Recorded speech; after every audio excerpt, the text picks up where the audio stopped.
And here you'll see a lot of shiny also, but that's um, the you'll see a little larva, like it's a white pearly thing. Oh yeah, in the inside. Yes, those are older larvae. The younger they are, the smaller they are, and it just looks like a little puddle of milky stuff. Okay. What are these raised cells right here? Those are drone cells. They tend to put them on the bottoms of the frame Okay. or to the ends of their colony. They just look like bubble wrap. If you have too many of those, then it's not a good ratio. You want way more workers than drones. Okay. So what would cause them to build more drone cells? If a queen didn't get mated well, or if it's a big colony, then you might have a lot of drones because they're like, nobody really knows what their real purpose is because they don't feed themselves. Like they don't really contribute as far as like they don't forage and get feed and stuff. But Wow. So have you had typically any bad responses after people take them home, like since they're moving to a different area? No. Okay. No, they can move. In the end, you'll see more food than brood because the nest is more in the center. So what's this here? They just attached it. They'll attach it to the inside of the wall. So it's not. I mean, it's just like burr comb. Is what they call it. Oh yeah. Okay. Yeah. And that was old, so I like to just take them off. Okay. So what about the winter time? So the winter, I don't go in the colonies At all? from Thanksgiving to Valentine's Day. Okay. And then only on warm days. But I do feed heavy. Those where the jars are up there. And I have a guy that's feeding all the bees. Okay. So they'll cluster like that. It's a little cold for them. That's why I said it'll be fine. They're really not flying. And it's weird because they mostly stay on the frames.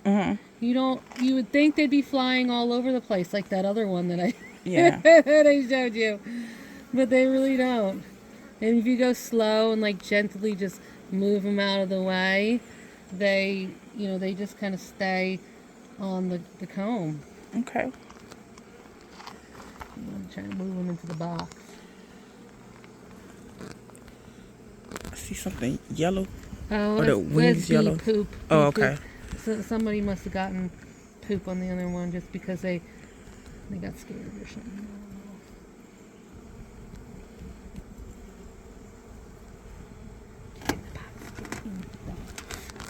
So I'm gonna put a little smoke and try and force them back in.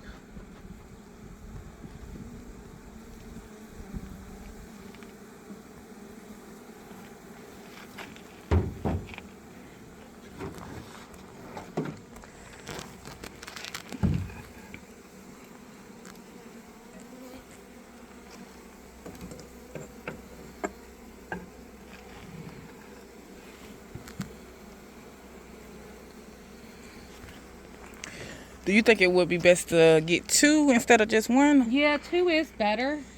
Yeah, I didn't. Because then you have something to compare it to, and also if it like goes queenless and for some reason they fail to requeen, like I don't know if that one the queen is gonna come back. That's the only time she comes out to something. It's harsh. I don't know if she's gonna come back, but once she's back, she's never gonna go out again unless they're strong enough to swarm again. Okay. But what am I thinking? So but she has to come back, and if she fails to come back, they still have enough population, but they don't have any resources. Then you need to go to the other colony and get a frame of eggs out.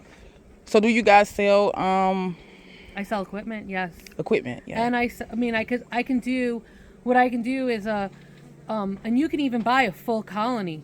Because I'm trying to downsize actually. Okay. So if you want to do like a mature colony, so you can really see, you know, what it's like to do beekeeping and not just waiting for them to grow. Because that's when you wait for them to grow and have to sometimes like figure out and like either nurse them along or figure out what, you know, if they've gotten big enough to get them through winter, or, you know, just it's a learning